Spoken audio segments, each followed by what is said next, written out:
Hello, it's Mr. Wyman, and I'm going to read for you a fairy tale called Rumpelstiltskin. We're going to experience a few different versions of this. I hope you enjoy.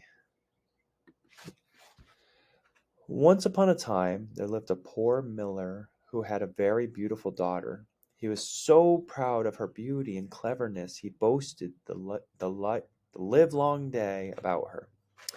One day he even dared to tell the king his daughter could spin gold out of straw. Now the king loved gold far better than anything else in his kingdom, and when he heard the miller's boast, he commanded the maiden to be brought before him. She was so beautiful he almost forgot his purpose, but soon he led the maiden to a large room about half full of straw, gave her a spinning wheel, and said, "If all this straw is not spun into gold by morning, you shall die." Then he went out, locked the door with a huge key, and left her alone. The poor girl sat down in a corner of the room and began to cry, for she knew no more than the king himself about spinning straw into gold. All of a sudden, the door opened just a crack, and a comical little man squeezed in. "Good day, miller's daughter," he said. "What are you crying about?" "Ah, me," she sobbed, "I must die on the morrow, for I know not how to spin this straw into gold." "What will you give me if I do it for you?" asked the little man. "This necklace I am wearing," replied the maiden. The little man agreed, and sitting down at the wheel, sent it round right merrily, and presently the heap of straw was gone and the gold all spun. Then he twisted the necklace twice about his waist, stuck his little sword into this new belt of his, and strutted away, leaving his cap for her breakfast. Hmm. When the king came next morning, he was very much pleased, but far from satisfied. The more gold he had, the more he wanted. So he led the girl to a still larger room, two-thirds full of straw, and ordered her on peril of her life to spin it all into gold before sunrise. Again she began to cry, and again the little man slipped through the crack of the door and said, "What will you give me, miller's daughter, to spin your straw tonight?" "This ring on my finger," she replied. So the droll little man set the wheel whirring again, twice as fast as before, and by daylight all was finished. Then he put on the ring as a bracelet, capered for pride, and was gone, leaving his jacket for her breakfast. I'm wondering, why is he leaving his clothes, like his cap and then his jacket and what's that mean, for breakfast? That's weird. The king came at dawn and was delighted to see the store of gold, yet his greedy heart was not satisfied. He took the miller's daughter into a vast chamber packed to the ceiling with straw, except where the spinning wheel stood, and said, "Let all this straw be spun into gold tonight, and you shall be my queen." As soon as she was alone, in squeezed the queer little man again, and said, "And what shall I have this third time for my labor?" "I have nothing more," sighed she. "Then you must promise to give me your first child after you become queen," said the little man. Oh, does not sound like a good idea, does it? Look at these two.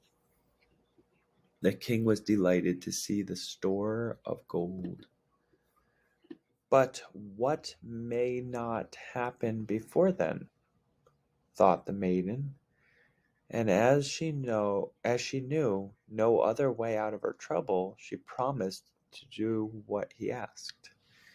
That night he sang as he spun, and the wheel whirred thrice as fast as before, so that when the sun shone into the chamber, all the straw was gold. The comical little man had to go out by the window, for the king came earlier than ever, thinking not only of the gold, but of the beauty of the miller's daughter, whom he made his queen. At the birth of her first child, the queen was overjoyed. She had quite forgotten the queer little man, when one day he slipped into her chamber and said, "Where is the child you promised me?" Then she was in sore distress. In vain she offered him all the treasures of the kingdom, but as the queer little man tucked the royal baby snugly under his arm, she gave such a cry that his odd little heart, like a dry currant, softened, and he said, "I will give you 3 days to guess my name. If you can do it, you may keep the child." And he dropped the baby with a bump back into the cradle. The queen lay awake the night long, thinking of all the names she had ever heard. The next day, when the little man came, she began with the names of the 3 kings of the East: Caspar, Melchior, Balthazar, and asked him the names of all the kings and the princes that had lived since. But to all of them he gleefully said, "Ho, ho, no, no, my royal dame. That's not my name, that's not my name." The next day she sent messengers throughout the kingdom to collect all the curious names of the poor folk. And when the little man skipped in, she began with cow ribs, bandy legs, spindles, shanks, snub nose, red top, and so on for 500 more. But to all of them the little man shouted, um, "Ho, ho, no, no, my royal dame. That's not my name, that's not my name." The third day, the third day, the last of the messengers came back, weary and worn from his long journey, and said, "Forgive me, sorrowful queen. I could find no new name but one yesterday. As I was passing through a strange wood, I saw a tiny hut, red-roofed hut, and in the doorway there capered a funny little man who sang, 'Today I bake, tomorrow I brew, today for me, today for one, tomorrow for two.' For how should she learn, poor royal dame, that Rumpelstiltskin is my name?" When the queen heard this, she surprised the messenger by a peal of laughter, for she knew the singer must have been her little gold-spinner. So when at sunset he came skipping in and said, "Tell me my name, if you can," she asked, putting on a doleful look and clasping her baby to her breast, "Is it Hans?" "No." "Is it Fritz?" "No." "Well then, is it Rumpelstiltskin?" "The fairies have told you, the fairies have told you," shrieked the little man in a rage, and he stamped his right foot so deep down through the floor that he could not pull it out. Becoming more angry still, he laid hold of his left foot with both hands and jerked so hard that he split himself in two, for he was really made of gingerbread, as all Rumpelstiltskins are. I hope you enjoyed this little tale of Rumpelstiltskin.